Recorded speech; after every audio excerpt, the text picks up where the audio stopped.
So you know what's the best diplomatic relationship that we can have and what we can bring to show that we're pure Indonesians. Indomie. Probably like, the best ones, the mee goreng. So these are dried instant noodles. They're really, really delicious. So I'm cooking them. 3 packs because there's like 6 of us. Yeah. I'll just take a little bit because there's gonna be steak and. Yeah. So anyway, this is the kitchen of Fazenda Very well stocked, a lot of food. Super nice. Okay. I'm gonna video their reactions later. If you think it's good, I'll say. Ooh.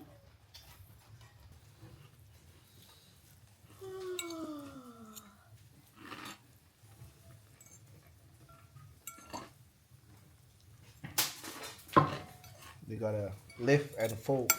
Lift and fold. Just like the sourdough, okay? Just like the bread. Yeah, lift and fold. There we go. You want a little bit of spice? yeah. Sure.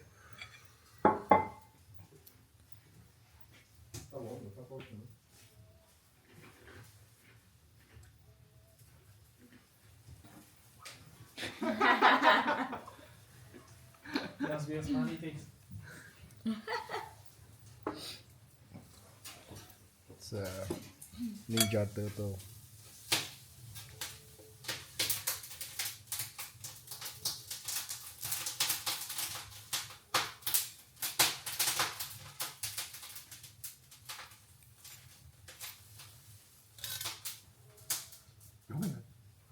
Yeah, you gotta mix it in. You gotta mix it in.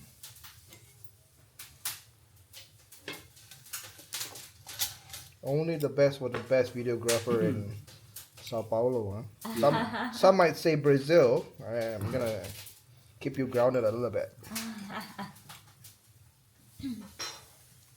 Okay, now you try. There you go, gentlemen. Not spicy for me. Yes. Just a little bit. Not spicy for you.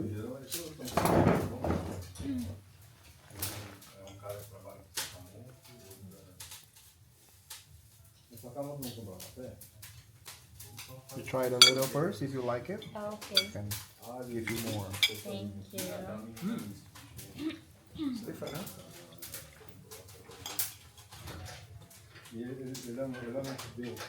Tem gosto mais final que Hi everyone. Man, this is so corny. Anyway, right now we are at Fazenda as you can see, this is the Minas farm. So this is the coffee lab. This is where they cup their coffees, they roast their coffees, they check moisture and density. We're gonna be prepared for a cupping session. Of course, we're cupping their coffees, and today I'll be bringing Indonesian coffees for them, from Curator's Coffee Company, of course, from different parts of Indonesia, with no yeast involved. So you will get a lot of flavors from the western part of Indonesia as well as the eastern part of Indonesia. So it's a cultural exchange from Brazil to Indonesia and Indonesia to Brazil. We'll be also cupping the coffees not just from Minas, but also from Espirito Santo, which is their new farm. Okay, let's come in.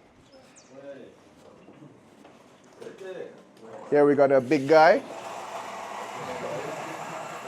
the World Barista Champion 2023, Boram. And this is the little known Joao Miguel. He's my hero on this farm, right here. Say hi. Hi. Hi, Miguel. Okay, good. All right, and this is the man who made it all happen. This is Mr. Stefano. Mr. Stefano is the father of Boram. He's a better brewer than Boram and Garam. I shit you not. Sorry. Real hero, real hero. Thank you so much. So these are all the coffees that we're cupping today. We're gonna cup soon. And we're gonna see a new Brazilian coffee dimension. We're coming, people. Okay, so actually right now we are in Fazenda and we've been here a couple of days now, a couple of four days. The first thing that I can tell you is it's absolutely breathtaking. Like, you thought you knew about it, you see the photos and you think like, wow, it's gonna be amazing. But when you really come here and when you see the scope of how big the farm is and how beautiful it is, then you realize like the pictures does not do it justice, like not even half, right? Like they always take the visitors to that name, like the fazenda room. The gate. Yeah, the gate, dude. That's like pretty far away. Like Yeah. that's not even. It's not even the highlight, So for me, coming here is it's really inspiring. Of course, I think the most inspiring among all the is the father, Sir Stefano. the one who really started it all, the one who had a dream. So what happened is, when he was a small boy, his grandfather had a rice farm, right, in Korea. So that's why he grew up with that dream of also owning a farm, right? So when he was a teenager, that's the birds that you're hearing right there. I think they want to be inside our video as well. Yep. So we'll let them be in, okay? Back to the right. Yeah, back to the rice farm. So he had this idea of like, maybe like an elderly man, they have a farm when they retire. So when he was a teenager, he moved with his father to Brazil. But that dream always stayed with him, right? That dream always stayed with him. So when he retired, he spent most of his life savings to buying a coffee farm to fulfill that long time dream, right? And just talking about it, I think it's very romantic. And for yeah, and for and for his sons to continue that legacy also. You see Boram on the farm side, and you see Garam on the front side, on the bar end. So you have two brothers who are encompassing from bean to cup, right? Yeah. So Boram is more processing. He's a more outdoors kind of guy. He rides horses. He takes care of the farm, and then that passed down to Garam, where Garam is on the front end of the industry, on the bar side. So not many people know about Garam, so I'm going to take this time to talk about him as well. So in Brazil, in Sao Paulo at least, he is quite famous for his classes. He's an instructor. Yeah, he's an instructor, he's a trainer, he's a barista trainer as well. So a lot of community really respects Garam because he is very technical and he's very skilled, and he takes care of the cafes. Yep. And also training, right? So you see the contrast between the brothers. They're doing different things on different ends of the industry, but what they're really doing is building that bridge, right? Yep. And the foundation of that bridge, I think it's Sir Stefano. Yeah, and I kid you not, I say this all the time. I just want to say, Sir Stefano, he brews a better espresso. He brews a better manual brew, a filter coffee, better than Garam. So He knew what. yeah, he knows what he's doing, and it's for me as a coffee professional, and also for Raymond. I Yeah. think it's We respect him so much. yeah, we respect him, that's for sure. But I think that also is a role model for us, right? Like when we came here and we spent time with him, and he was so kind. I cannot tell you like how kind he is because You have to experience. yeah, I wish that you can experience it also because it really warmed our hearts as well. And it's winter here. It's about 7 degrees in the morning, and then probably about 12-15 degrees in the afternoon. Stefano was saying that this was hot winter, and I agree with him because we felt that heat, that warmth in our hearts,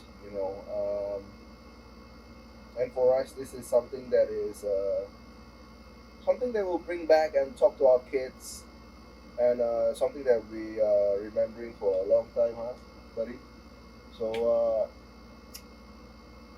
For yeah, lifetime. we're coffee professionals, but we also, we're also humans, and I'm really like relishing like every second of this moment together. And So we have others.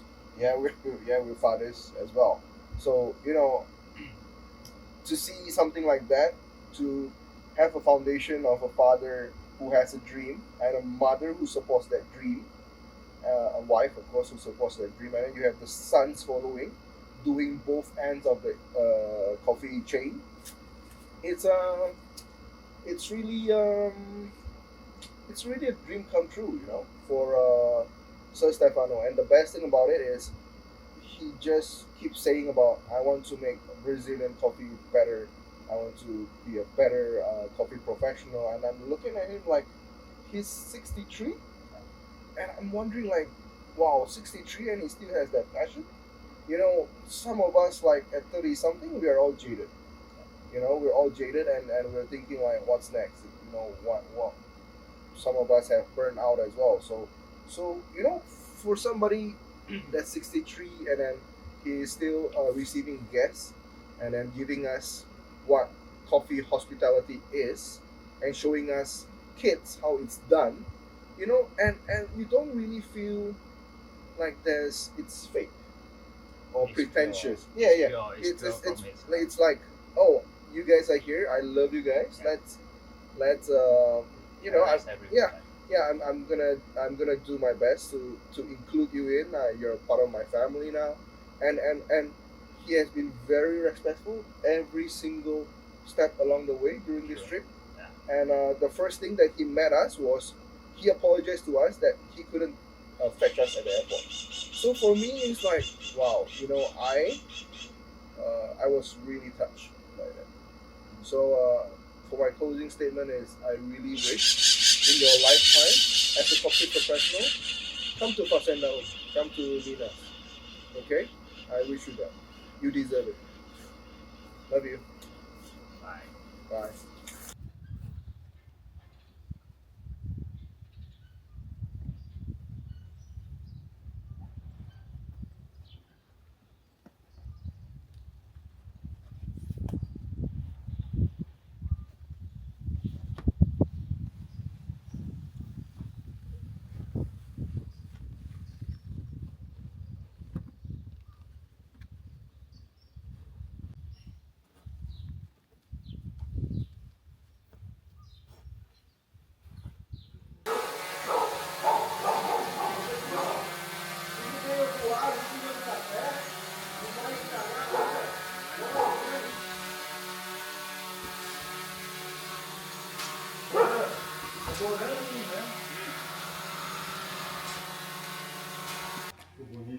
I move backwards. Wait. Okay. Do what?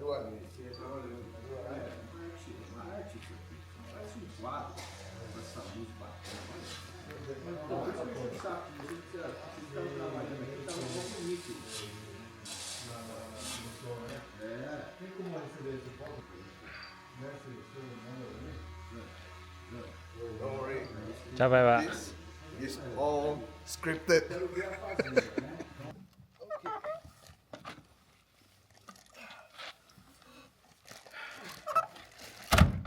Capek bener ya.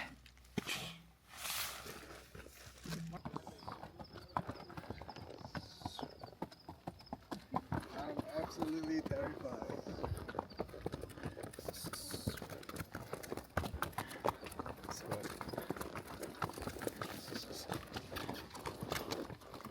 Sudah.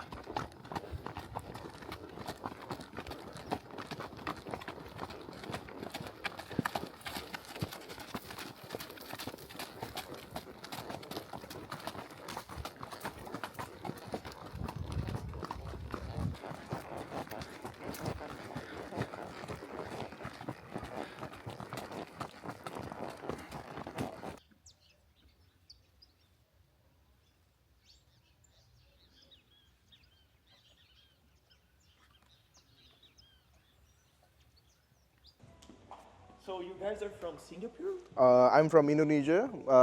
Me and Raymond, we're from Indonesia. Ben here is from Singapore. Ben runs one of the best branches in Singapore. Nice. Yeah, they're called Dough. So they specialize in pastries and patisseries, and they have a beautiful breakfast brunch. I have a friend. He's Brazilian, but he was born in Singapore. Oh, And he came back here? Yes, and I always wanted to go there. Oh, you should. Yeah. You should go to his place because it's beautiful. Of course. Honestly. One day I'll go to. Yeah. So before we begin, I always like to explain that this is our wine bar. This is the Okay. place that you guys will be dining after the tour. And we have Oh, our that's nice. outside balcony and the saloon inside. And you guys can choose where you want to go. Okay. And that place over there, that's church is not the word, but it's a Chapel? little chapel. That's the word. okay. It's a little chapel.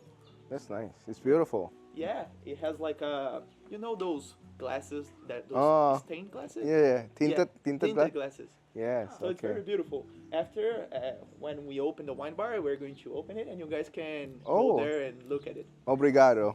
No problem.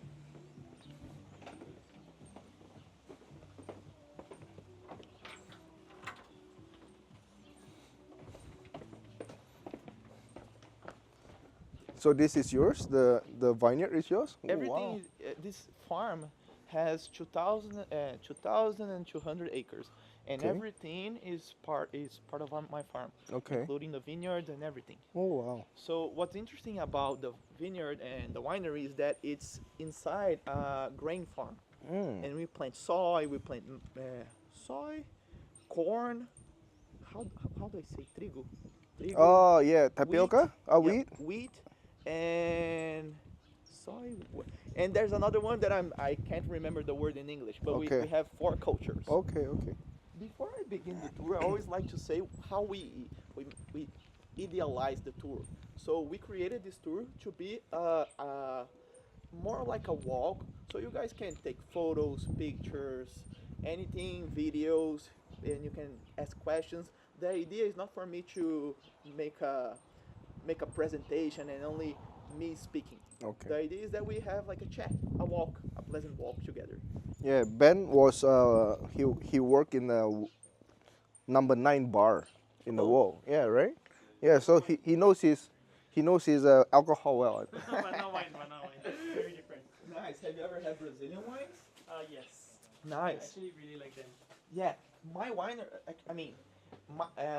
What's really interesting about the wineries that are appearing right now is because we are using a new type of technology, a methodology in terms of harvesting Oh, and cultivo. How do I say that in English? It's not only harvesting, but the Cultivation? how you manage the vineyard, Okay. and it's called the double pruning technique. Oh, double pruning? Yeah, and this is the reason why there's a lot of wineries that are coming in Brazil, and why Brazil is starting to become Well known? well known internationally for the quality of its wines. Because, for example, we this year we had the highest scoring point in the country Oh wow. in Brazil, and we also became the 3rd winery in Brazil to ever achieve the award from Sirá do Mundo, Oh okay. which is a competition in France Oh, that awards it's only for Syrah, okay. the grape Syrah, Okay. and it's basically the most. Oh, Yeah, Syrah Shiraz? grapes. Syrah. oh. So I always like to start the tour here because the same way that wait, be careful, so don't mind this back. I always like to start the tour here. because Syrah. Not only is this the start of our tour, but this is the start of the winery. Okay. So, in 2015, my father started this project with only 1 acre of vineyards, which is this how do you say this gleba of vineyards. So it was Oh. half Syrah and half Sauvignon Blanc. Okay. What's interesting to note is that I'm sorry. Eu vou ficar aqui, eu vou trabalhar um pouco. Não, eu já sem podei, problemas. tá bom? Eu acho que o senhor tá ótimo para atender. sem problema, fica à espero vontade. I stay here walking more. Okay, okay. Yeah, I No wait problem. for you. Okay, thank you. See you later. So Have a nice Stefano. time, Okay, okay? Thank you. I will. Yeah. Thank you. Nice.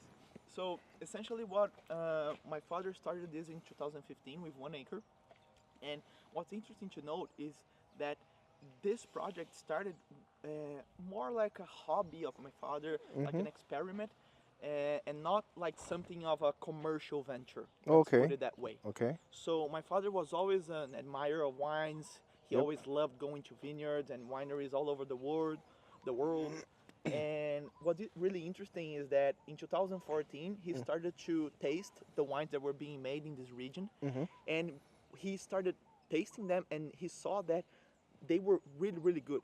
He joked around that the people that were bottling the wines here, they were bringing wine from France and Oh. just labeling it. Oh, okay. So he was like, no way this is being made here.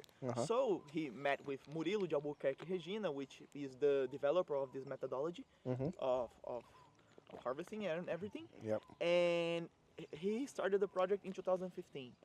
After 3 years, so in 2018, we had our first harvest. Okay. And along these 3 years, my father were slowly implementing new vineyards. So we ended up in 2018 with more or less 3 acres of vineyards. Okay. But we only had the vineyard. So what's interesting is that we didn't have any type of infrastructure in order to label or bottle or do any type of industrial things for the winery. So we had to outsource it. Okay. So we went to Epamig, which is a government facility, and we did all the vinification process in Epamig. Okay. In 2019, our first vintage arrived, and my father tasted the vintage, and he was like, "Wow, this is very good." But my father thinking that his wine is good doesn't count, right? It's Yeah, the same correct. thing as my mom saying I'm beautiful. It does not count. So he went and said, okay, I need to know how good it is. I know it's good, but maybe I'm a little bit emotional, I don't know. So what I'm going to do is I'm going to send these wines to the best competitions that I know in order for me to gauge how much, like, what is my potential. But we never thought that we would win anything. It was more of like a test because, again, it's the first vintage. We don't have the industrial capabilities, and it's the first year of our vineyards. So, and we were using like a new type of methodology in order to do in order to take care of the vineyards. And all the wines that we sent received at least one international award from the wow. get-go. Oh. And that made my father smile for a week, like he was really happy. But more than that, it was the starting point. So for something bigger, it was the turning point of the vineyard because that's when we started to take it really seriously. Okay. We were like, okay, now we have something Good. to work with, something like this. This has a lot of potential, and that's when we decided to start investing into our industrial capabilities, which is the place that I'm going to take you now. Okay. So just be mindful of your step, and we're going to take a walk in the shade. Okay. So in 2020, which is the place that I'm going to show you now, where we're going to take a walk. It's basically the bottling plant. It's the place where we have our Inoculation? stainless steel tanks. Oh, yes. And all the capabilities in order to produce our wines. Everything is made in the winery, so from the grapes all the way to the labeling and the storage and the aging of our wines, everything is made in the house. Okay. And what's interesting about the vineyard is what I was saying before. The vineyard, it's actually inside of our property of grains. So you have both types of world that are living together. So you can see it over here. So you have all the vineyards, not all the vineyards. We have 18 acres as of today. But you have part of the vineyards here, and you have a plantation of wheat over here. Yep.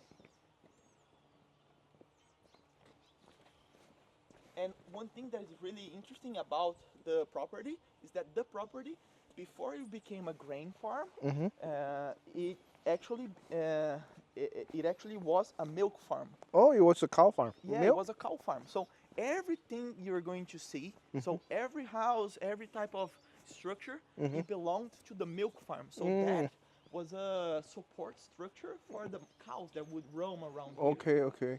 So everything here was cows. Let's put it that way.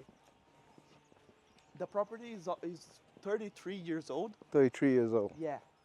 So, and it's been a part of my family for 29 years. Oh, okay.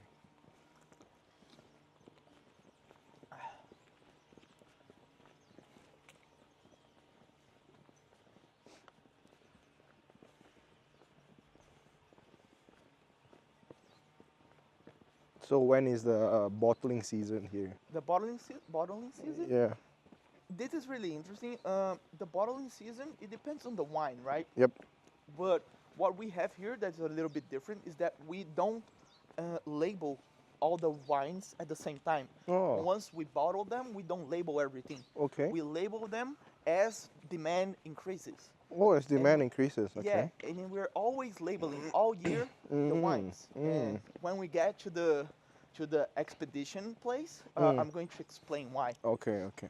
But basically, this winery, it started out with the idea that we're always going to chase quality first. Right. So this is the principle, the mission of the winery is to always provide like a service of excellence. Yep. And it doesn't matter if it's the wine or the touristic part or the gastronomy. Everything we try to do, we try to do it in the best way possible. Yes. Yes. And we really take it seriously, the part of quality when it comes to wine. We always like to say that if the wine is not good, everything that we're doing doesn't make sense. It does not make sense for you to have a good restaurant or a good tourism. Correct, and then correct. The product is not. yeah, and the product is crap. Yes. I mean, then everything falls apart. It Right, does right. not. And what is really interesting is that after we made our bottling, our labeling facility, our vinification facility, people started to Come? find us and come. But we didn't have anything tourism-wise built. So we didn't have the wine bar, we didn't have the tour, but people started to come. And my father started seeing this, and he was like, okay, I mean, people want to come, they want to visit us, they're asking for a wine bar, not a wine bar, but like a Tasting. like tasting or something to know the wines. Yep. I'm going to create this wine bar. Yes. So what you're seeing now, it started in 2022. Oh, lucky us. 2 years, huh? Yeah, 2 years. And 2022 in August. Oh. So everything is very new. Oh. And what's really interesting is that, why do I always say this? It's because this project, it was a project that started off as a hobby. Yes. And it started to expand and evolve naturally and organically. Yeah, that's good, huh? Because we don't come from a background of tourism or restaurants, gastronomy. Yep. We come from a background of education. Oh. Yeah, so this is not even our main job, let's put it that way. But that's good. You're actually educating us on everything now, right? Yeah. In a way. So that's good. And it is like, this is one of the ventures that my family is doing. Yep. That it's growing, and it's very cool to see how everyone is accepting it Yes. and pushing it forward. For Yes. example, we recently bought a very big house. I don't know how to say it in English, but it's not a very big house. It's a casarão. It's a very old house. It has 200 years. A chateau? Yeah, almost like a chateau, Yeah. but it's a Brazilian chateau. Yeah, it's a Brazilian chateau. And it's an old house, very big, in the middle of a city called Campanha. Oh, okay. And it's a historical city, has like a really big and beautiful church. I think it's the third biggest church in Brazil. Oh. And has a lot of landmarks, which is over here. And we're going to do a hotel over Oh, there. that's nice. Yeah, because people come here and Yeah. they want to drink, and they're always like, Where's the hotel? yeah, where's the hotel? Where can I park my car? But Oh. I'm going to drink, but I have to drive. How Yeah. you True. guys should do a hotel. And so many people said that to us that Oh. we were like, okay, we're going to do a hotel. Yeah. We were not planning on doing a hotel, but okay, if you guys want it, we're going to do it. And this is the spirit that we're taking with the winery and everything. Like, people are demanding, and people are thinking it's fun, and they're liking it, and we are providing it. Yes, correct. And everything that we're doing, again, we always strive to be good at everything. So people that come always have a good experience. Yes, they'll be happy as well. Yeah, exactly. Now, what's really, like, the place that we're going now, Yep. this is the, how do I say this? This is the big house of the farm. This is where Okay. my family resides. Oh, you stay here? Yeah. Oh, that's so nice. I live in São Paulo. Okay. But essentially, because of the winery and everything, we are taking turns, we in a family, in order to take care of the business. Okay, okay. Is your father still working or is he retired Yeah, now? he's over there. Oh, he's over there. So that is the main office Oh, of okay. the farm and the winery. Okay. So over there, we're doing all the administration and all the important office stuff. Yep. And now we're going to take a left and we're going to go into the heart of the farm. Oh, okay. So all management, not all management, but most of the management from the farm and the winery reside here. Mm-hmm. So we're going to look into some houses, and the first house, other than the office, the first house is the house of basically how do I say this? The management of the winery. Oh, okay. He's the vinheteiro, so he's the person that's responsible for all Of the our wines. industry in the Okay. winery. The second house is essentially he's the general manager of the Okay. farm. Okay. And the third house is a support house. So if we have, for example, when we have like a really tough weekend and some of our workers don't want to, Go back. don't want to go back, they can sleep there, take Yeah. a shower, so they can be rested and well fed in order to go back tomorrow and Yeah. work. That's nice. You take care of your workers. Of course. And over here, it's really, really nice because we're doing this guided tour right now, and we Yep. only have this experience.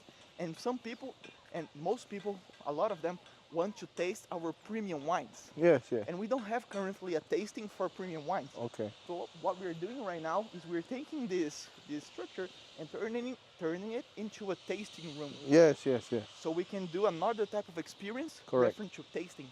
Right, right. Like would you have like a sommelier inside as well? Mm-hmm. Oh, that's So nice. it's going to be an experience for our most premium, most elaborate wines. Oh. And the idea is that we're going to have foods that are going to pair perfectly with them. Oh, And there's going to be cheese an and stuff. Yeah. Yeah, and not only cheese, but also Meat. like, I mean, we're still thinking about the ideas, but one of the ideas is to have actual plates, like small plates, small dishes. Oh, like canapes. Yeah, Oh. canapes, because it's going to be, what we're going to do right now, which is our entry-level wines, Yep. it already has cheeses. Yeah. So at the end, there's going to be a tasting with 3 of our entry-level wines, Uh-huh. and not only that, but 6 types of cheeses, 2 for Okay. each, 2 cheeses for each bottle, Okay. and all the cheeses are from the south of Minas Gerais. Oh, so everything is Brazilian. Yes, Oh, that's beautiful, huh? because we're in the state of Minas Gerais, and we always strive to honor and pay homage to our state. Correct. I was with Sir Stefano. That's the owner of Fazenda Nice. the coffee farm just now.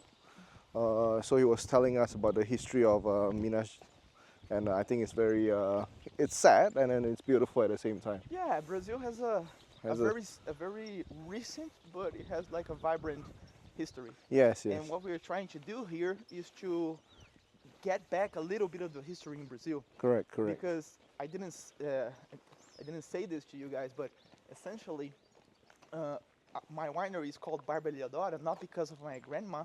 Mhm. I think we can go over here Okay. so we can take a little bit of a rest. Do you guys want any water? Or Oh, we have water. So essentially, if you guys want to take a seat, because we walked for a long time, but It's okay. essentially, what the winery is called Bárbara Leodora because in this region we have a very important historical figure, which was Bárbara Eleodora Guilhermina da Silveira. She was one of the very few women to participate in the Inconfidência Mineira. The Inconfidência Mineira was one of the most important historical events in the story of Brazil, and not only the history of Brazil, but also but in terms of Minas Gerais, the state of Minas Gerais, it was the most important historical event. So what happened at that time is that Brazil was owned by Portugal. It was a colony of Portugal, and the state of Minas Gerais attempted a revolution in order to break free and gain its independence. Yep. It didn't work out, but so as you can see, because the state is a part of Brazil, it's not a single state country. Yep. But it was like the most remarkable historical, let's say, revolution in the state of Minas Gerais. Now, when I normally stop at this point, I always like to talk a little bit about the double pruning technique Oh yes. and why there's a lot of wineries that are appearing here in Brazil, especially in the south of Minas Gerais, because Brazil was well known for its sparkling wines. In the south, we have very good sparkling wines, but when it comes to red wines, even wines that like the noble wines type of wines, fine wines, Brazil always struggled. And it's really odd when you start and think about it because Brazil is well known for having farms and having good products like natural products. Yep. For example, fruits or for example grains. Brazil is like even cattle. Brazil is very well known for the organic material that it produces, and even with that, we never managed to create like world status fine wine. So what happened is the main problem with this with that Brazil had is that mainly what we had to do is we had to harvest the wines in the summer. And as I said, the person that created this technique was Murilo de Albuquerque Regina. Basically, he was a researcher from EPAMIG, and he made his doctors. He became a doctor when he went to Bordeaux when he was doing his postdoc. And in Bordeaux, he started to look at the weather, the terroir, all of the things that make up a good soil and a good place for you to create good wines. And during his research and his postdoc, he noticed that the main problem and the main difference that we had when it came to his land, which is Três Corações, which is near here, was that the soil, the altitude, everything matched really well with Bordeaux. But the only thing that didn't match was the harvesting time. So what happened was when we went to harvest the grapes, we harvested them in the summer, in January. But January in the United States, in Europe, it was winter. And why is that really important? Because when it comes to summer, especially in Brazil, rainforest and everything, Brazil is very humid and there's a lot of water, and not only a lot of water, but you have a lot of heat. So with that, you also have a lot of mosquitoes and a lot of plagues. So all of those factors stopped Brazil from producing quality grapes, and without quality grapes for not table grapes, but grapes for wines. Without the good quality grapes, you couldn't make good quality wines. So what was the idea of Murilo? Mainly the basic idea of Murilo was to, well, if my problem is that I'm harvesting in the summer, why don't I just harvest it in the winter? What ended up happening is that he came up through his research and attempt. He came up with a methodology which is called the double pruning technique. So what we do and what enabled us to create good quality wines and good quality grapes that are going to become wines is that we do a pruning in January when the vineyard is starting to produce its grapes. We are going to strip it clean of everything, and essentially we are going to get these grapes, throw it in the ground. It's going to become fertilizer, and and then we're going to do another harvest only in the winter. The methodology is a little bit more complicated than that, but I'm just going to simplify it so this tour doesn't take 3 hours. But essentially, that's what we do. We do one harvest, one pruning, and another pruning later down the line. And what is really important to note is that although we're achieving a good quality, it comes with a very severe cost. The main cost is that because we're stressing the plant, because you have to understand that I'm going to simplify it, but essentially what's happening is that the vineyard wants to reproduce because it's putting its fruits out there in order to reproduce.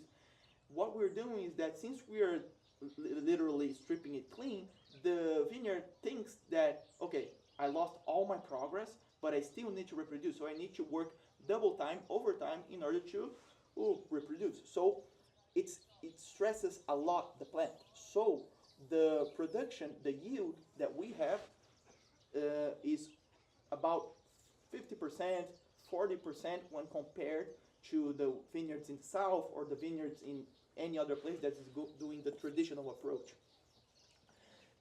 And what's important to note as well is that because we have to take care of the plant for double the time, because we're extending its reproductive cycle, it has double the cost. So I always like to say that we have double the cost for half of the reward.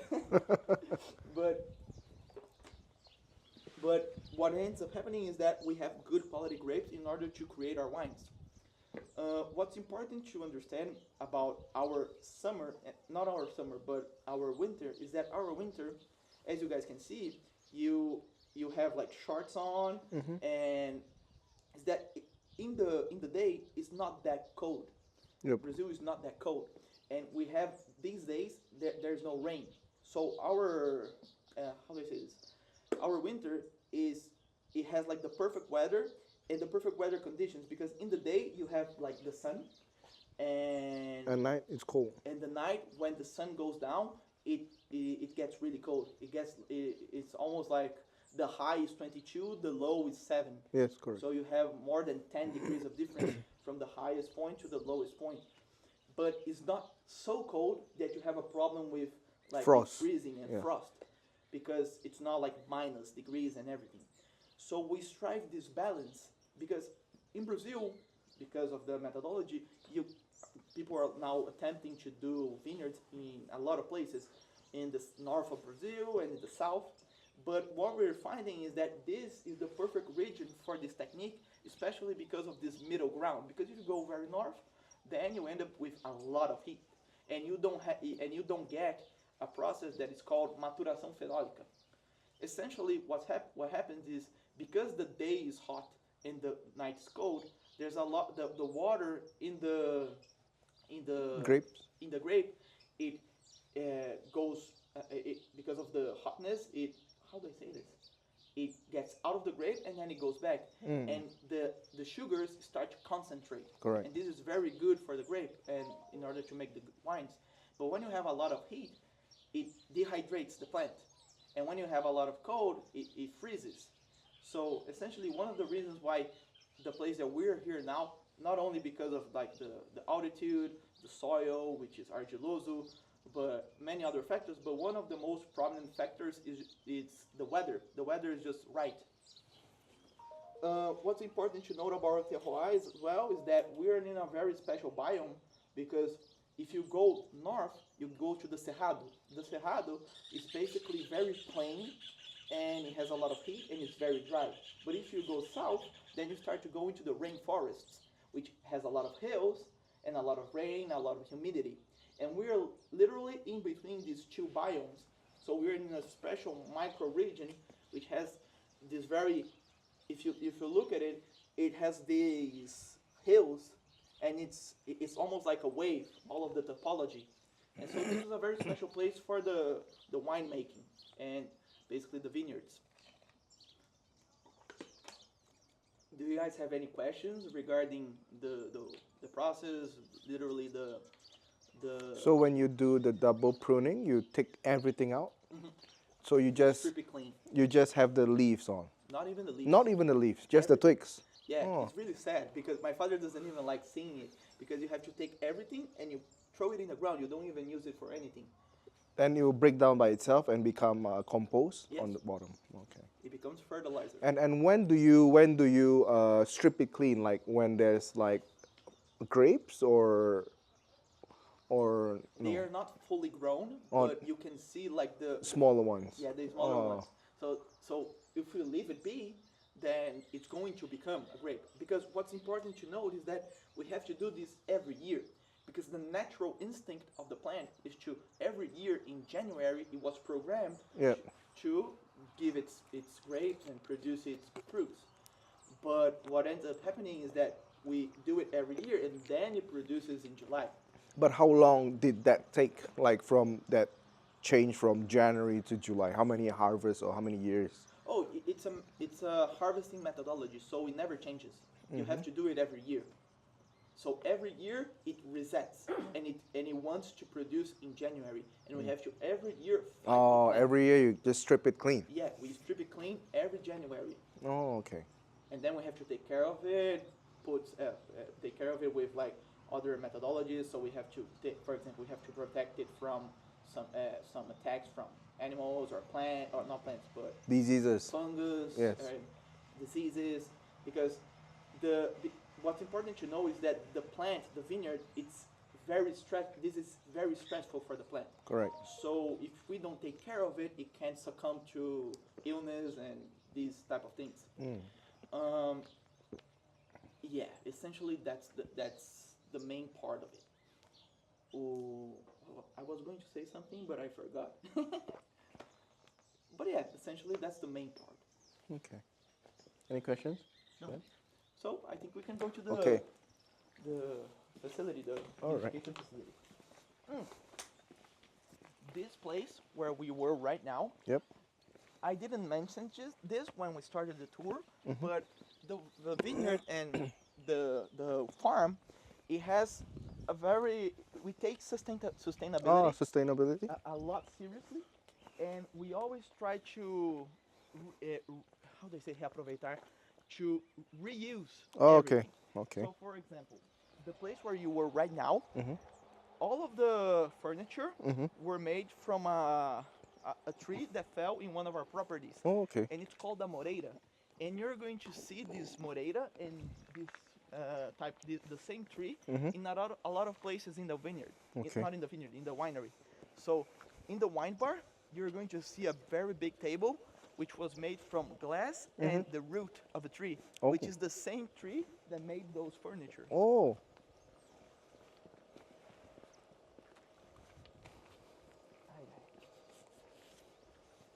And you have brothers or siblings? I have one brother, but he's worth 3. He's worth 3 brothers? Yeah, Oh, because he annoys me so much. Oh, all right. I was gonna say that's very sweet of you, and then you say it annoys me so much. That's a good one. I'm gonna steal that. Okay. So it's like Huh. I have 3 siblings because he's so annoying. And he works with me. The whole family is working Oh. together. Oh, okay. So, do you guys want to go to the bathroom? Okay, sure. I'll go to the bathroom. So this place where we are, it's a little messy.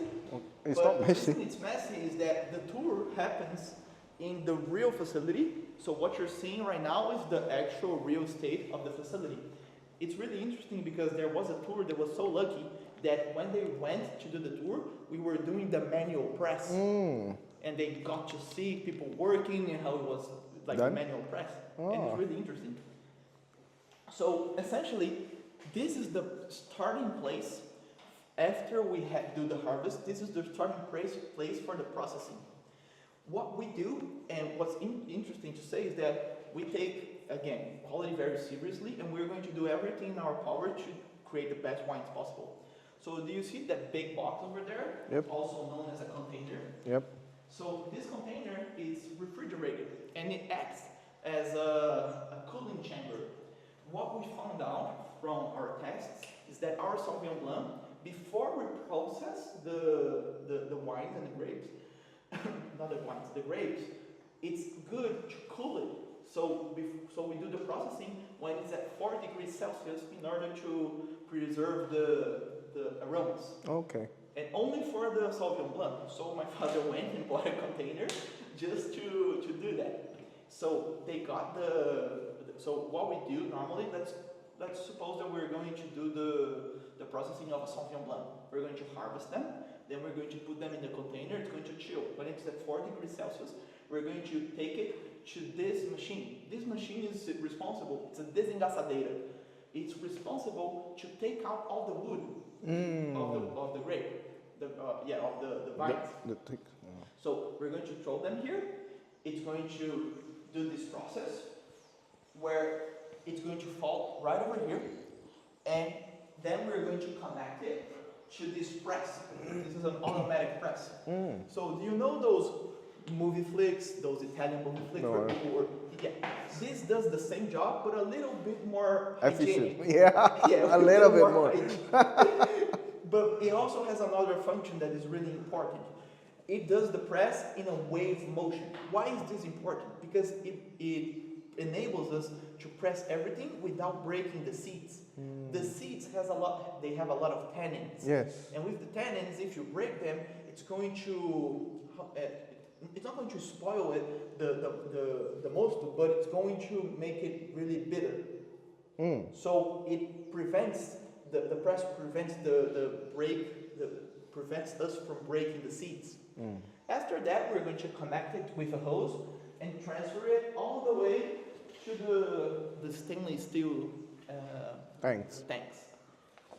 Now, one thing that's really curious about this place is that, remember that I told you guys that this previously was a milk farm? Yes. Do you guys know what this place is? The milking room, No, the killing room. that is the milking room. Which one is the milking room? Over there. Oh, So there. all the cows would be over here, and they would be milked here. But this place is the expedition. So why do we have such a big door over here that is suspended for the trucks? Oh. So all the milk would be over here in the gallons, and then it would be thrown into the truck, and off you go. Oh, so you already, Everything that you're going to see was reused. We didn't break any walls. We only did the ceiling. ceiling, and everything was reused. This thing over here, this floor, Tile? Yeah, this is tile. more than 3 decades old. Oh. Wow. So it's very cool that we were able to Reuse reuse everything. Yeah. Really good.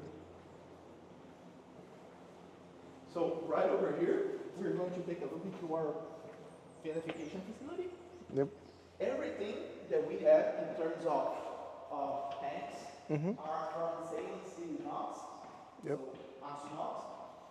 And what's interesting is that all of them are Brazilian. Oh. So they all come from Rio Grande do Sul, which is from Brazil. And we currently have the production capabilities of 90,000 liters per year. Oh, wow. But when it comes to wineries, you never are working at full capacity because you have to do the trasfegas. I don't know the name in English, but trasfegas essentially is the movement of one liquid from one tank to the other. And as you know from winemaking, you're always doing assemblages, you're always doing cortes, you're always doing blends, which it's different ways for different countries to say the same thing, mixture. Do you mind if I take a photo? How do they say that in English? Feel free. Feel free. Thank you. Obrigado. I'm struggling with English today. Now you're doing really well, buddy. We process coffee as well. Oh, nice. So we have tanks like this. Is there a reason why it's shaped this way? You know, they explained to me like 2 times, and every time I forget. But it has like it's because of cooling. Cooling? Yes, it's because of cooling. But the actual reason, I don't know. I mean, it's not that I don't know, I forgot. Yeah. Now, I always tell people, and I'm pretty sure you guys know this, but I always like to say, for people that don't understand wine, what is the main difference between these 2 tanks besides the size difference?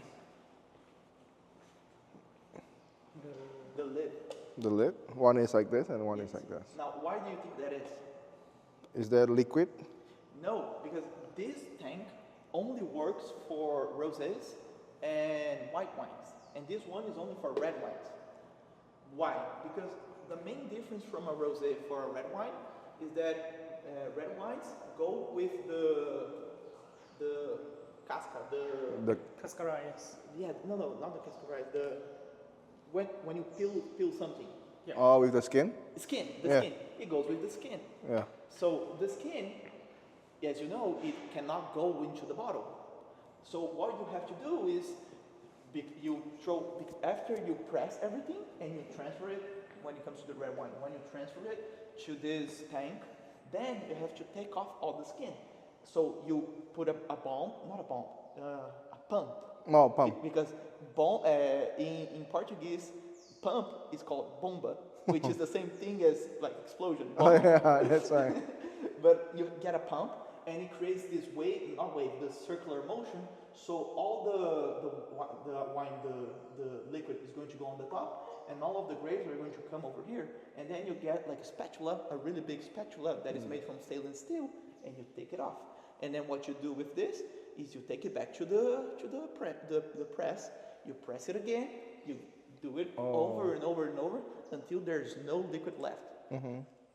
So this is the main difference between like a red wine and a rosé wine, is that the rosé wine goes into the tank without the skin. That's why it doesn't have that color. 快喝点水，什么快喝？快喝点水，可以喝我的水。快点喝完，哎，他们可以 refill。 All of them combined, Yeah, that's like good. That's 1,000 good. liters.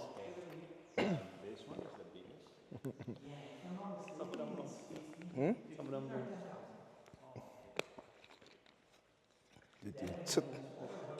These ones we mainly use in order to create new types of wines experiments. Yes, these ones, the other ones. Okay. What's really interesting is that not every winery in Brazil has the means to have their own bottling and vinification facility. So we are currently doing the vinification process for other people. So they're outsourcing their vinification process, labeling, bottling, all to us. What do they send you? The grapes? The grapes. Oh, the and grape. we do everything else. Oh, but wouldn't the grapes degrade over time? Wouldn't the grapes like drop? How do they bring it here? In containers? Yeah, in containers or in trucks. Oh, in trucks. I mean, it's not ideal. Okay, but they if don't you have don't a have choice. other options, yeah. Yes. And how many kilos is this? 500? 500 kilos. 1,000, something like that. All the black pipes. Excuse me, what? Oh yeah. All the black pipes at the back. No, I think these are just the. This is for the gas. This is for the gas. So you have like freezing capabilities. Let me see. Oh yeah, 500 liters. Okay.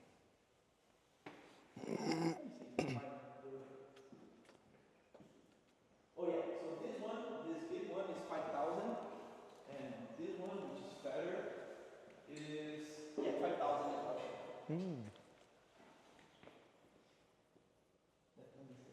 I think that Bolivia uses 10,000. This one, the big boy, is 10,000. This one.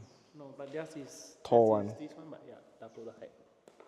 Yeah, so sometimes you have to clean the tanks and everything, so you have to Go up. Yeah, go up, open it, and do what you have to do.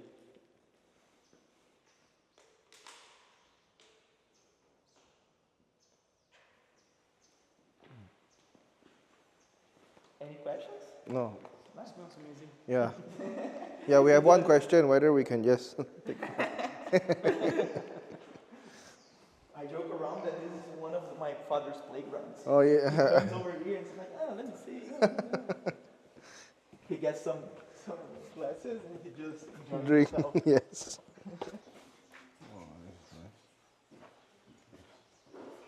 Oh, thank you.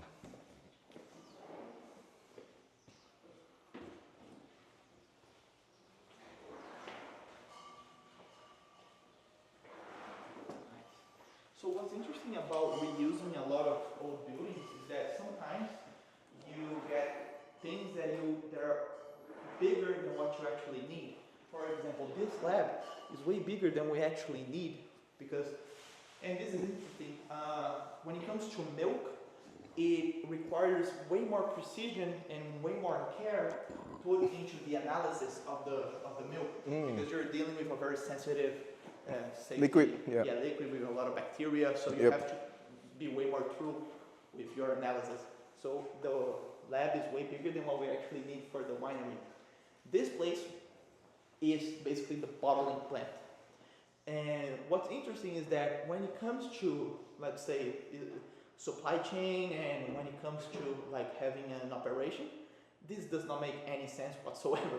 Because you have all the vinification facilities over there, Yes. and you have to bottle here, but how do you transfer the wine, right? Yes. So it goes by a hose Oh. from there all the way to these tanks. We call them, how do you say pulmão in English? Lung Oh. tanks. So from there they pump it through there and Yes. put it in here. It's oh. a very big hose. Oh, And you okay. pump it to these two Okay. lung tanks that we call them.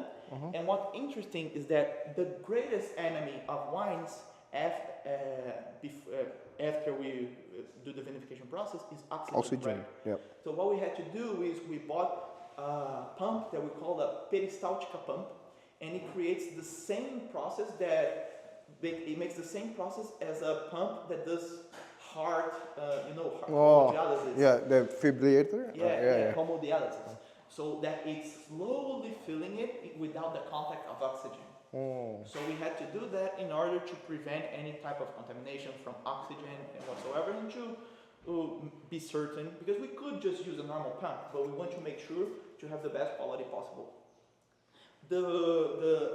Basically, this machine is a semi-automatic bottling machine, and what's interesting that I didn't talk about it is that we were the first winery to import in Brazil this type of machinery. It's from Enoveneta, so all the processing and bottling machines are from Enoveneta, which is from Italy, so it was imported from Europe. And we were the first winery in Brazil to import this machine. It's semi-automatic. You work with 3 people, and essentially you're going to put the bottle over here, and it's going to... Yes, exactly. And it works in this way, and then another person is going to take this bottle and put it here, and this is going to do a motion where it's going to fill the bottle, and then it's going to do a shot of nitrogen. As we all know, nitrogen is way heavier than oxygen, so you create a barrier in order for the wine to not have any contact with oxygen. So what ends up happening is that you take this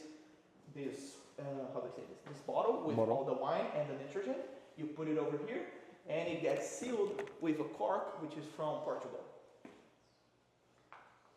So this machine, working with 3 people, per hour, we estimate that we can bottle 600 bottles an hour. Oh wow, that's like 10 a minute. Yes, that's very fast. if you start and look around, we don't, how do I say this? Our production is not that big. So this is a small winery, maybe medium size, it depends on the context. But our production is not that big because we're always focusing on creating quality wines instead of commercial wines. Yes, yes. Tudo bom, gente? Bom dia. Bom dia. So what's interesting is that what you're seeing right now is that they are labeling our wines. And why is that important? Because after they are bottled, these wines don't actually go over here to be labeled. They actually go over there, which is an elevator, and they go into the caves. Now, what's interesting is that why we are labeling them, and why don't we label everything from the get-go? Because, again, we are always striving to create the best product possible and to attain really good quality. So the idea behind it is that we are only going to label, and we are only going to move the wines when they are ready to be drank and in their most ideal state. This is one of the reasons why we don't work with supermarkets. One reason is because of the volume. Supermarkets require a lot of volume. The other reason is that supermarkets, normally, they require you to give a lot of volume to them so they can store them in their warehouses. And what ends up happening most of the time is that these warehouses, they don't have the right temperature, they're going to be vulnerable to sun, and many other things. They're not going to put them sideways, which is the ideal way to store them. And essentially, when you put them into the place for the customers to get the wine, the wine would have been left in such a poor condition in order to age and be there, that when you get the wine into your house and drink it, you're going to say, okay, this wine sucks. It's not that it sucks, it's that it was ruined because it was not stored properly. Correct. So we want to store it not properly, perfectly. So what we do is, once we bottle them, we go and we put them into our cave, and they're in perfect conditions in the total darkness, with humidity and temperature control, so that once we have demand and once we have means to sell it so that people are going to drink it, then we label it and then we're going to sell it. Other than that, like 90% of our production from the get-go is already it just bottled and sent into the caves. And when you stop and look at it, it's not effective whatsoever in terms of operational costs, because we have to have a team that is all year long labeling things. Yep. But we're going to make this how do I say this? We want to do this in order to be certain that if a wine gets out of here, it gets out of here with the perfect conditions. So what's interesting is that not only are you seeing the bottling of our wines, but you can also see some of the wines that we're doing for other people. Oh, So we did the bottling, we did the vinification process, and we labeled everything, and now we packaged everything, and it's going to go into a truck and go off, which is the Cave das Vertentes, which is another winery. but these are not labeled. Yes. So they're going to the cave, or? No, they're going to be labeled. Oh, they're going to be labeled today. All right, right.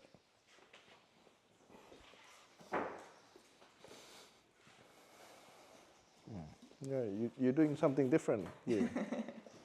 Yeah, I mean, the project started essentially what the reason why we're doing all these things different is because this is almost like it's not almost, this is a passion project from my father. I'm always really honest about it. This is not paying the bills when it comes to putting food into my table. Yeah. So, no, yeah, but the point is that we of course we want to make money. We are not working for free. And thank God the winery is doing fine, but it's not the main driving factor when it comes to creating the winery. You see, it's almost like it's made. It's not almost. It's made with a lot of passion behind. My father always loved wines. My mom created all the decorations. They are building the winery together. We don't have an architect. They created everything. When you go into the into the restaurant, you're going to see the store in the reception. And all of the things that you can buy, please go ahead. Oh, because we're going to enter into the caves. Right now, it's the caves of the winery, and this is the place where we store, we age all our wines.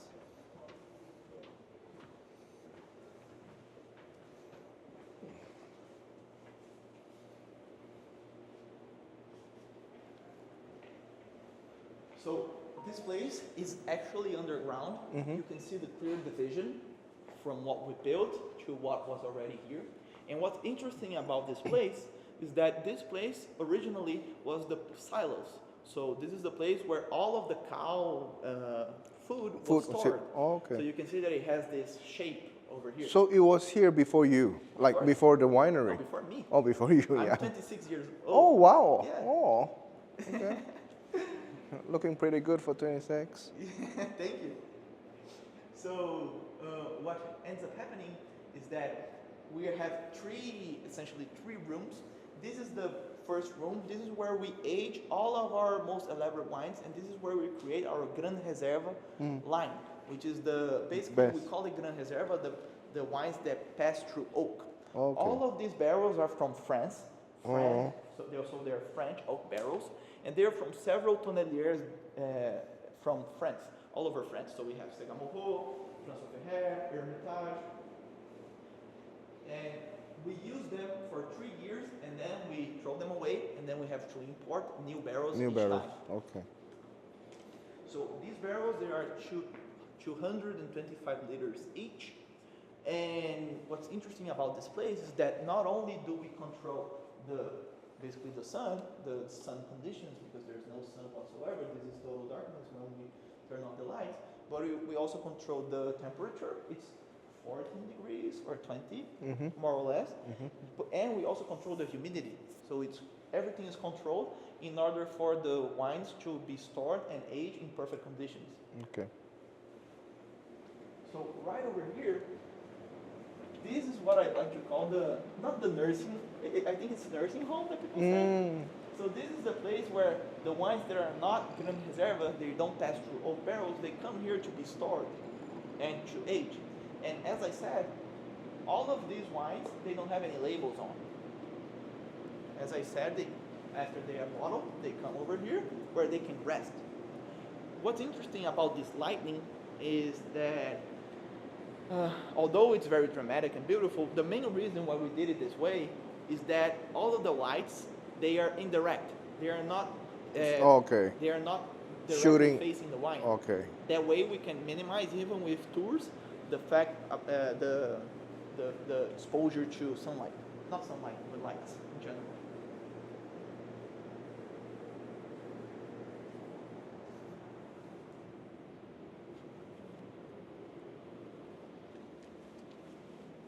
this place, when it's place ever to be in. It's very hot in Brazil in the summer, and it's very humid. So because we control the humidity over here, man, when you enter here, it's just Really nice. no, You, really, really nice. you bring tours all the time when it's summer. Let me be the one to do this. And let's stay here for a while. Yeah. I don't even want to go outside. Let's just chill. Over here is the place where we have our, let's say, our moving stock. Because we have demand and not everything can be labeled at a fast pace, we have to have some things labeled not prematurely, but preemptively,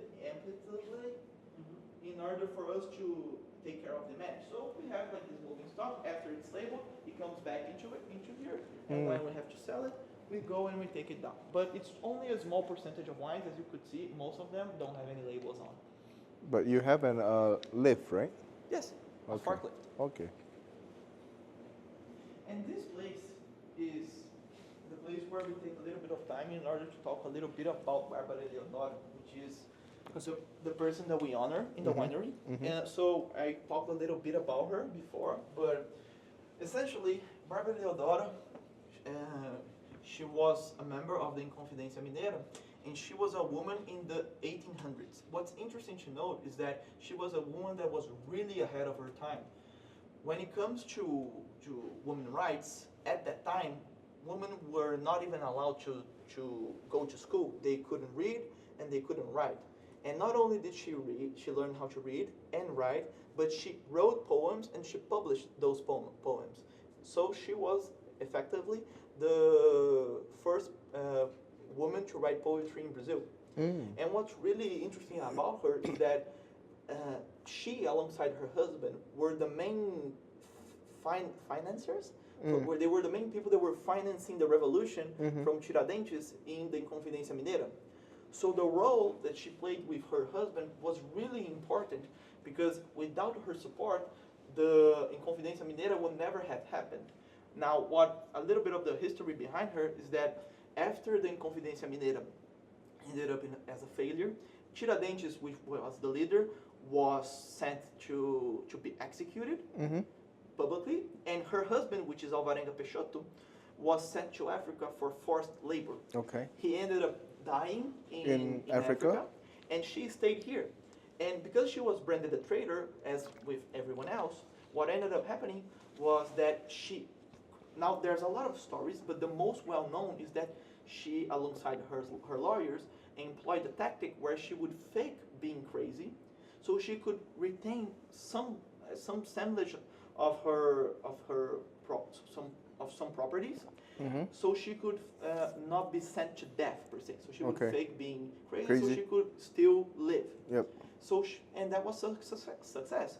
And what ended up happening was that she had many properties all over the state of Minas Gerais, but the ones that she could retain after this tactic was the property over here in the region.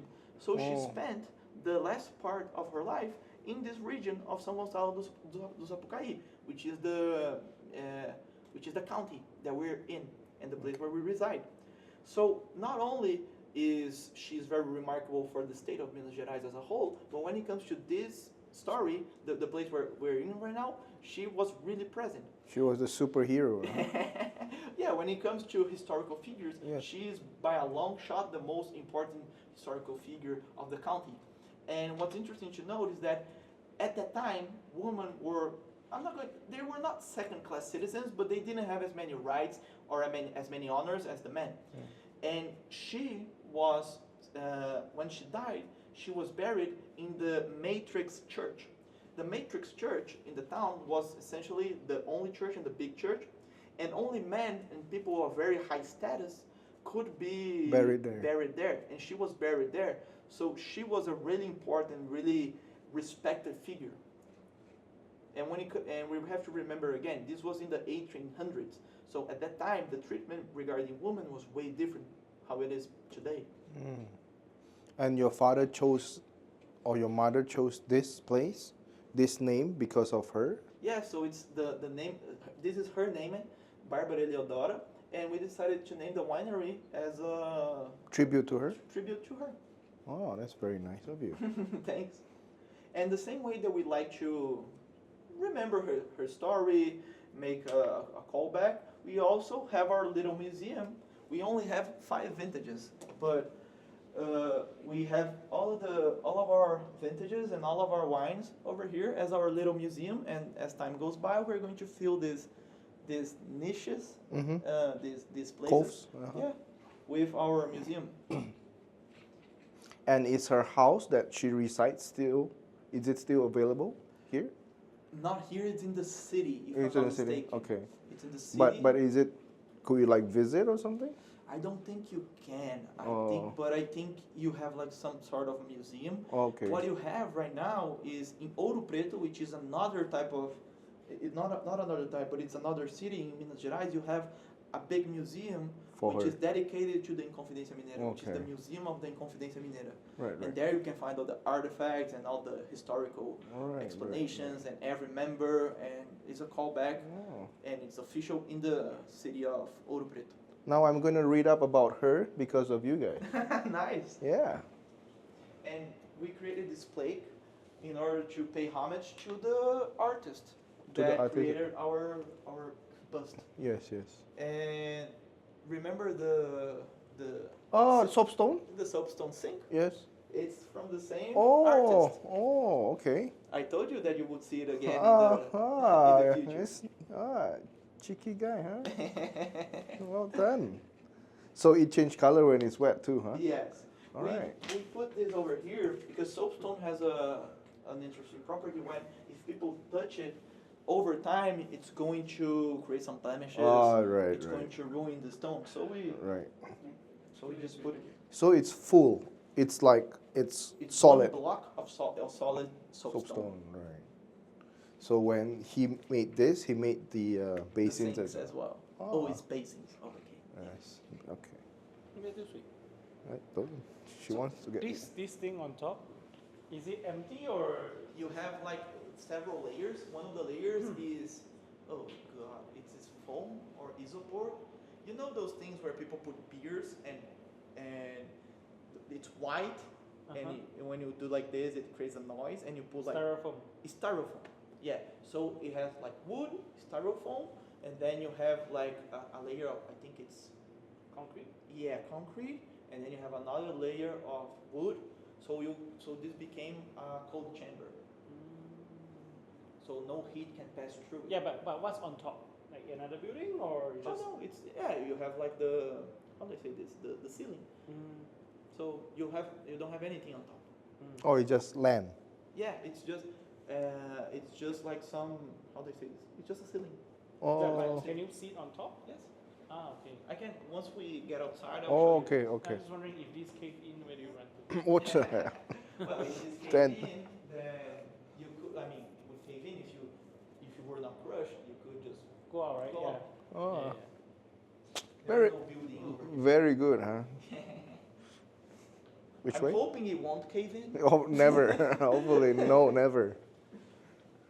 So this place, it's part of our wines, and this is the place where we have like our magnums and some special wines over here. Oh, okay. And ta-da, now we're outside. Oh. Oh. Maybe under. It's actually not under at all. Okay. It's actually level. Level.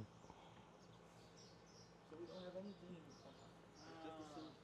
And these will be the restaurants or? No, this is the tasting room. Oh, this is the tasting room.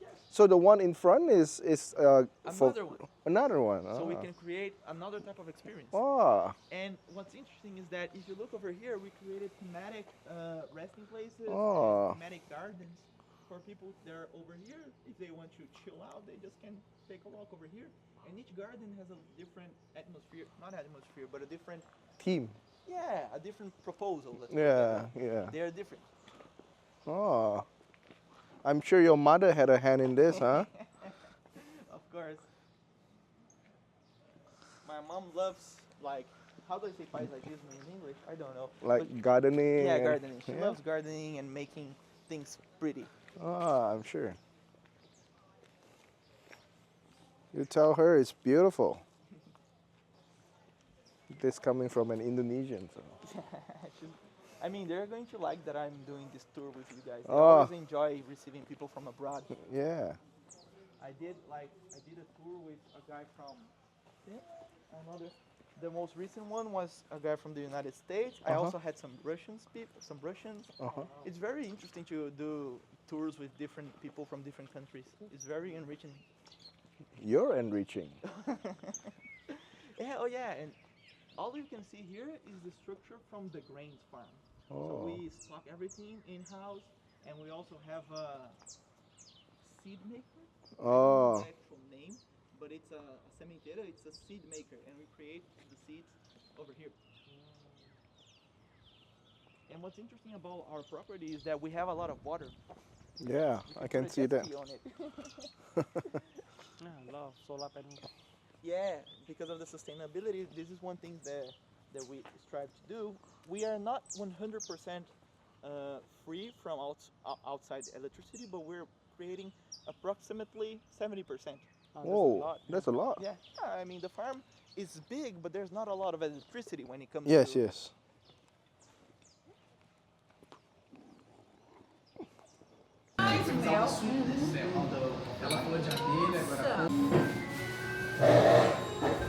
Is it a big group coming tomorrow? It's Moram's girlfriend only.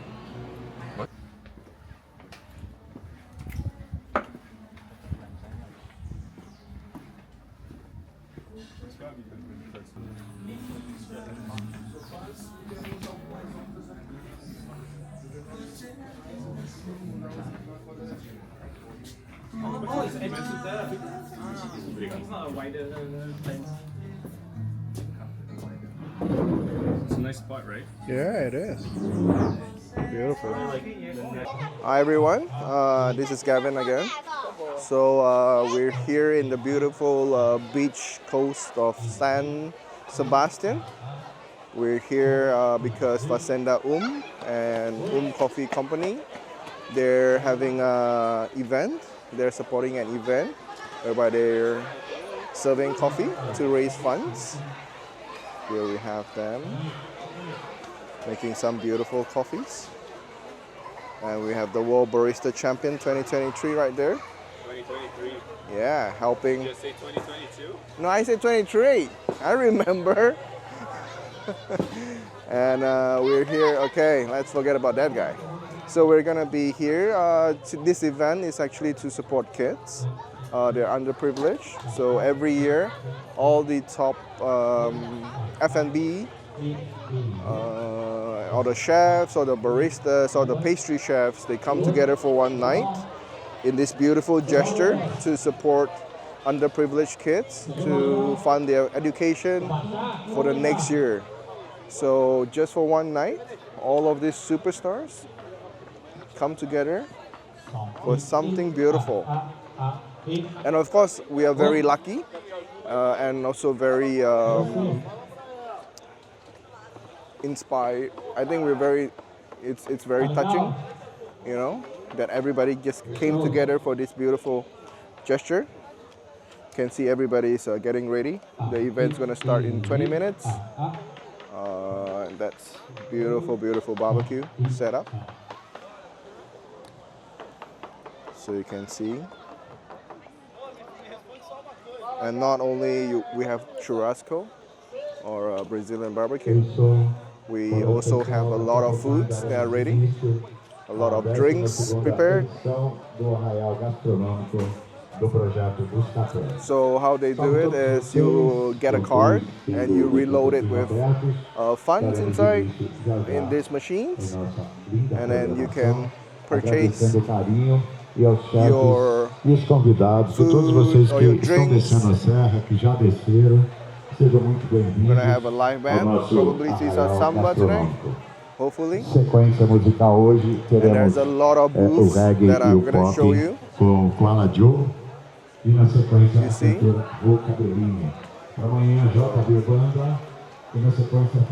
So you can see at the back, all of the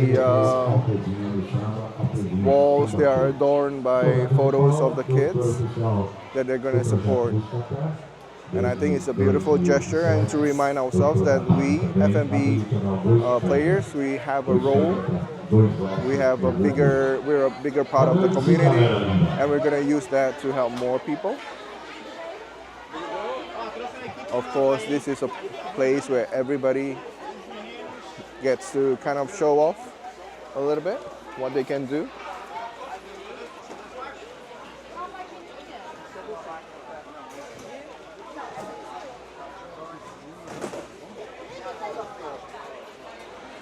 There's a lot of traditional Brazilian food as well. There's pastels. We saw some empanadas. Look at some drinks. Also, this is a night where everybody gets together. I've seen a lot of hugs, lots of kisses. And they're all here for the kids.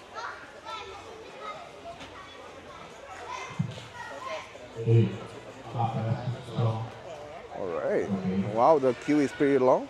It went all the way around. So hopefully we get good results and these kids, they can have more than was projected. You know, when you come to events like this or in a foreign place, you kind of feel that all of us humans, we're all the same. You know, we just want to help. And hospitality business is more than just selling food. And I've heard this is the best pastry chef right now in Brazil. So let's see. We're gonna taste them. It looks super yummy though.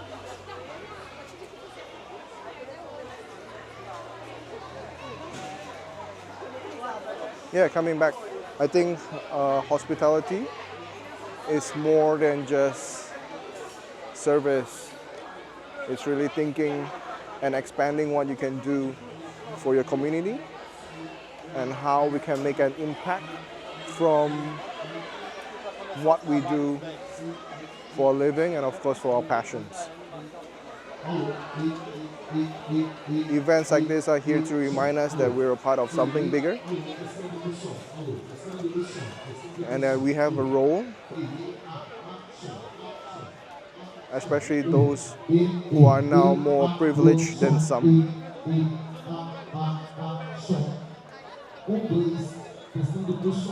Okay, we're gonna go back to the booth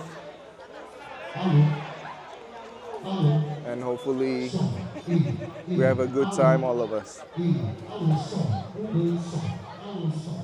And I think this is gonna be my favorite booth of the night, okay? See a lot of toys.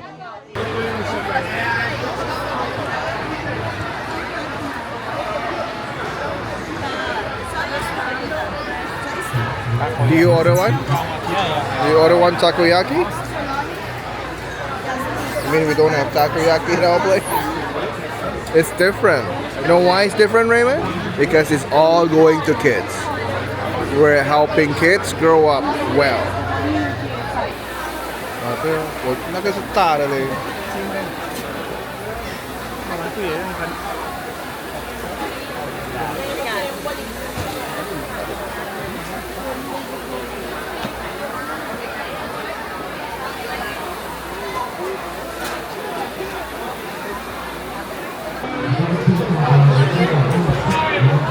Katsu burger.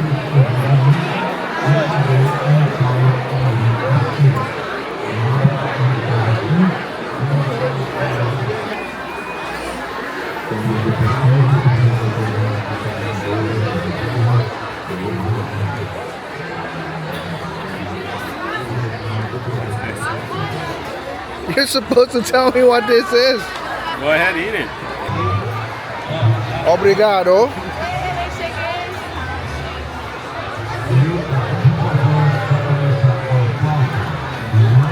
Rasanya gimana, Mon? Empuk, wangi, dan aftertaste-nya naik, wangi banget, rempahnya terasa. Nah ini mau coba apa nih, cabai rawit ya? Yep. Cabai rawitnya Brazil. Enggak doa aman nih.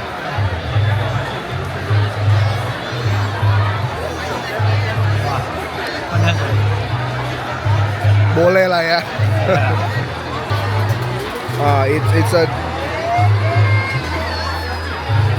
It's a different kind of banana, right?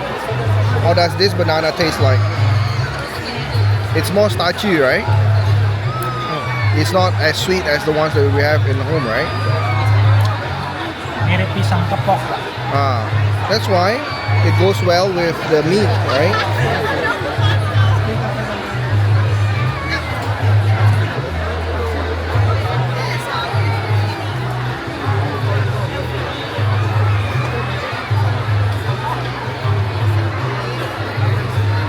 The starchiness bind the meat and it goes very well. Okay, here we are in Sao Sebastian. Sao Sebastian is a coastal village, coastal city, where there was a charity event running last night. And we're doing some R&R here before we get back to our hectic lifestyle in Curators. You know what? This feels strangely familiar. This is like deja vu. I think I've dreamt this before. I shit you not, I dreamt this before. So, right. Anyway, this is our last day here in Brazil for 2024, not forever, I hope. It's been a really enriching experience, I think. It's been a really eye-opener, and I couldn't be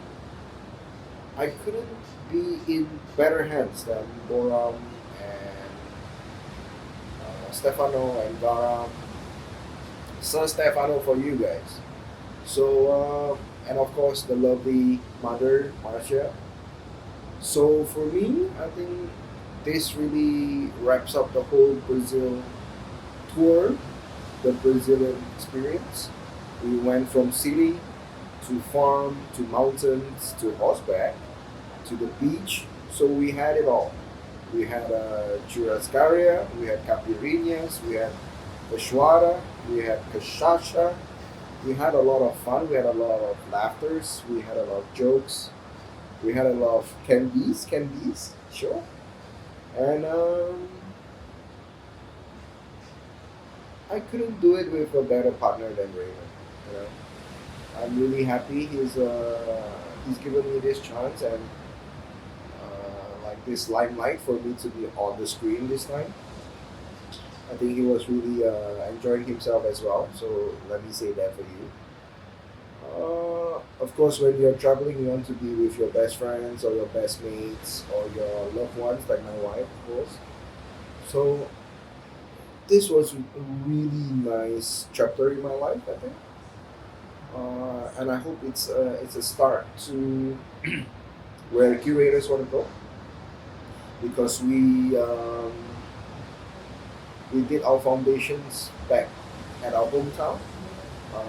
We did our foundations in our homeland, and then after that we're going out to the world to see more, so we can bring back more to our homeland, Indonesia. And Brazil is a fantastic stop for us because we're learning how to do more production, how we scale up maybe, and of course the hospitality is very similar to Indonesia. Perfect climate as well. We're in July, we came in late July, it was a little bit cold, it's a winter for Brazilians. So for us, it's a perfect moment, you know. And I hope you really enjoy what you see. We're gonna go on more tours so we can bring back more knowledge and share it to more Indonesians. And hopefully you guys can learn and grow together with us curators, because that's always been our motto. Like, we're not in this just for ourselves or for our company. It's really for the greater Indonesia coffee industry and the coffee professionals. Maybe next time I'll try to speak more in Indonesian, but right now this is us signing out from Brazil. Ciao. Peace out.